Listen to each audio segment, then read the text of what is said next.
Hello everyone, कहिए कैसे हैं आप। I hope you all are doing great. मेरा नाम है सोनिया और मैं एक मैथ्स टीचर होने के साथ साथ एक होम मेकर हूँ जो बच्चों को घर पर ट्यूशन पढ़ाती हूँ। वैसे मैं आपको बता दूँ कि मैंने अपने बच्चों को भी 10th तक खुद ही पढ़ाया है। भले ही कुछ घर के सरकमस्टेंसेस की वजह से ना जॉब कर पाई और ना बहुत बड़े स्केल पर मेरा कोचिंग सेंटर है, लेकिन हाँ इतना ज़रूर है कि मेरे बच्चे मुझसे मैथ्स पढ़ के बहुत प्राउड फील करते हैं और टचवुड आज उनका मैथमेटिक्स बहुत अच्छा भी है। और आज मैं आपके साथ एक अपना एक्सपीरियंस शेयर करने जा रही हूँ जो कि है एक अच्छे और सच्चे टीचर को लेके। हम सब लोग ना बहुत बार यही सोचते हैं कि जो टीचर स्कूल में पढ़ाते हैं वही हमारे बच्चों को अच्छी शिक्षा दे सकते हैं ट्यूशन पर। एक हमारा टाइम था जब हम ट्यूशन को बहुत बुरा मानते थे। जो बच्चे ट्यूशन जाते थे ना तो हम उनके बारे में सोचते थे कि ये बच्चे नालायक हैं, मतलब पढ़ाई में कमज़ोर हैं, इसीलिए इनके पेरेंट्स ने इन्हें ट्यूशन लगा रखा है। लेकिन उसके बाद टाइम चेंज हुआ तो ट्यूशन एक सिंबल बन गया कि हाँ जी हमारे बच्चे तो ट्यूशन जाते हैं। और आज के टाइम पे ट्यूशन एक ज़रूरत बन चुका है, क्योंकि बहुत सारे पेरेंट्स ऐसे हैं जो खुद से ना बच्चों को टाइम दे पा रहे हैं। और कई बार ऐसा भी होता है कि उस लेवल की स्टडी हमने नहीं की होती जिस लेवल की आजकल स्टडी हो गई है, तो एक हेल्पिंग हैंड के तौर पर ट्यूशन को भेजना एक नेसेसिटी हो चुकी है। लेकिन यहाँ पे ना मेरा इस बात को करने का एक मकसद है। आप पूरी वीडियो को ध्यान से सुनिएगा, तभी आपको समझ आएगा कि मैं क्या कहने की कोशिश कर रही हूँ। अक्सर अपने बच्चों को लेके ना हमारी यही सोच होती है कि हमें अपने बच्चों को ट्यूशन ऐसे टीचर के पास लगाना चाहिए जो बहुत पॉपुलर हो या फिर किसी रेप्यूटेड स्कूल में पढ़ाता हो, जिसके पास बहुत सारे बच्चे आते हों और जिनका रूटीन बना हुआ हो। लेकिन यकीन मानिएगा, जो न्यू कमर्स या फिर वो ऐसे बच्चे जो +2 से निकल के आते हैं या सिर्फ ग्रेजुएशन पास करके जस्ट निकलते हैं ना, उनके अंदर इतना जज्बा होता है कि वो आपके बच्चे के स्पेशल सब्जेक्ट जिसमें वो वीक हैं उनको आगे ले जाने में ना बहुत बड़ी मदद कर सकते हैं, आपकी और आपके बच्चे की। मैं ऐसा इसलिए कह रही हूँ कि जो न्यू कमर हमें बच्चों को पढ़ाने के लिए आता है ना, वो फ्रेश होता है, उसके अंदर एक उमंग होती है, उसके अंदर एक चाह होती है कि मुझे वीक बच्चों को पढ़ा करके उसके मुंह से ये सुनना है कि हाँ जी ये मैथ्स या साइंस मेरे लिए बहुत मुश्किल नहीं है, अब मम्मा या पापा मैं ये काम कर सकता हूँ। मैं ऐसा इसलिए कह रही हूँ कि जिन लोगों के बिजनेस सेट है ना, ट्यूशन या कोचिंग सेंटर को लेके वो इतने ज़्यादा पैशनेट नहीं होते हैं आपके बच्चों को पढ़ाने के लिए। वैसे तो 99% जो ऐसे टीचर होते हैं जिनके कोचिंग सेंटर बहुत चल रहे हैं, जब वो बहुत लंबे टाइम से पढ़ा रहे हैं, तो वो आपके वीक बच्चों को कोई भी इंटरेस्ट लेकर पढ़ाना नहीं चाहेंगे, क्योंकि जब उन्हें पता ही नहीं है कि आपका बच्चा कर क्या रहा है, कहाँ से वीक है, कहाँ उसे मुश्किल आ रही है, तो कहाँ वो स्पेशल अटेंशन देंगे आपके बच्चों को।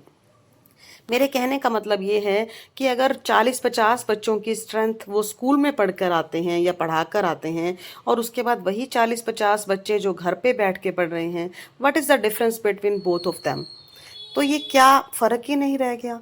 जब तक 4-5 बच्चे 6 मिल बच्चे बैठ करके मैम के या टीचर के या सर के ऑल अराउंड बैठ करके नहीं समझते हैं कि क्या टॉपिक है, मैम हमें यहाँ से समझ नहीं आ रहा, उसकी कॉपी देखकर मैम देखती हैं कि हैंडराइटिंग कैसी है, बच्चा रफ काम कहाँ कर रहा है, तब तक आपको लगता है कि आपके बच्चे का इंटरेस्ट बन पाएगा। चलो स्पेशली मैथ्स ही ले लीजिए।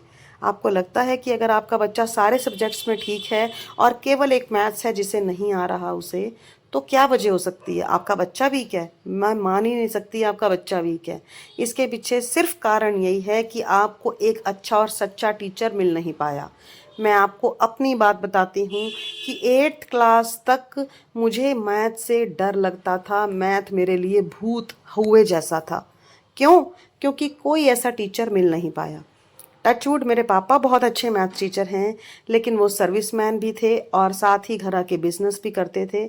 तो मैं पापा की शॉप पे शाम को अगर जाती थी पढ़ने के लिए, तो वो उस ढंग से टाइम दे नहीं पा रहे थे जैसा टाइम मुझे, मेरे जैसे एक वीक बच्चे को चाहिए था, क्योंकि वो बीच में फ्लो टूट जाता है जब कोई कस्टमर आता है या पापा किसी से बात करने लगते हैं।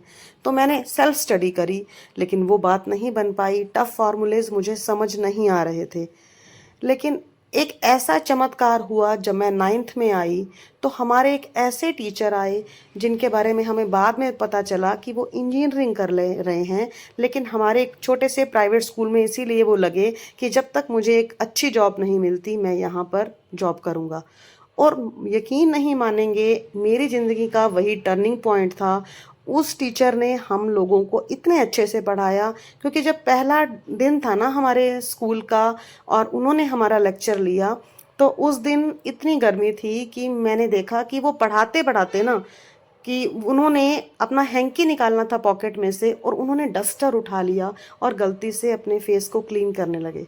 वहीं सारे बच्चे हंसने लगे, लेकिन होता है ना, 2-3 बच्चे, मैं और मेरी फ्रेंड्स वगैरह कह रहे थे कि इतनी डेडिकेशन बच्चों को पढ़ाने के लिए, क्योंकि वो फ्रेश निकले थे। उनका मन था कि मैं बच्चों को कुछ देकर जाऊं। अच्छा टीचर हमेशा बच्चों को कुछ देने की कोशिश करता है, एफर्ट्स लगाता है कि मैं ऐसे नहीं तो ऐसे समझाऊं, ऐसे नहीं तो ऐसे समझाऊं। और वही किया उन्होंने, पूरी डेडिकेशन और समर्पण के साथ हमें पूरी 9th में पढ़ाया और मैंने भी पूरी लगन से पढ़ा। और वही बच्चा, वही मैं, जो कि कभी पॉइंट पर मैथ में पास हुआ करती थी, 100 में से 40 से ऊपर कभी नहीं आए थे, वही बच्चा 9th में 100 में से 100, मैं बिल्कुल सच सही कह रही हूँ। अभी भी मेरी वो रिपोर्ट कार्ड मेरी आंखों के आगे आ जाती है कि जब मैंने पहली बार मैथ्स में 100 में से 100 मार्क्स लिए, और ऑल थैंक्स टू हिम। और वो ना कभी भी परेशान नहीं हुए कि एक बार तो बता दिया, 2 बार, 4 बार बता दिया, कितनी बार बताऊं, मतलब इरिटेट होने का तो कोई सवाल ही नहीं था। और मुझे ये बात समझ में आ चुकी थी कि आज पहली बार एक अच्छे और सच्चे मन से पढ़ाने वाले टीचर मिले हैं ना, तो मुझे अच्छे से समझना है। तो मैं क्लास में जो भी मुझे प्रॉब्लम होती थी, मैं 1 बार 2 बार पीरियड्स में उठ के पूछती थी।